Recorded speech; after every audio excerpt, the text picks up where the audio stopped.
The Guardian reports that United Health is facing allegations that nursing home residents were delayed or discouraged from going to the hospital, with deadly outcomes in some cases, according to pending lawsuits and a complaint to state authorities. These allegations center on a nursing home initiative that places clinicians from Optum, the direct care arm of United, inside facilities, guiding medical treatment decisions of the residents.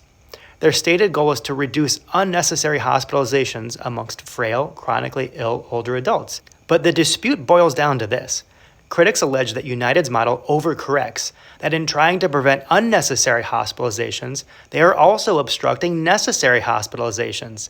They say United's clinicians are steering patients away from the hospital, even when the patient might have a potentially reversible condition. Now, United Health disputes these claims and say that their Optum clinicians know how to have high-quality advanced care planning discussions, and that these patients are steered away from the hospital because that's what the patients wanted. These cases are still pending, so no verdict yet. Now, I was really torn reading this story because I've been in the shoes of these clinicians who work for United. I've worked with patients who recognize that they are fragile and that they're nearing the end of their life. And they truly do not want to go back to the hospital, even for something potentially reversible like a UTI, because they see the bigger picture and they just don't find value in going back to the hospital for any reason anymore. While I'm advocating for this patient to help them put together a plan to not come back to the hospital, there may be other doctors or family involved who just don't understand how you couldn't come back to the hospital for something reversible like a UTI, and so they push back. But that's the reality of high-stakes, complex medical decision-making.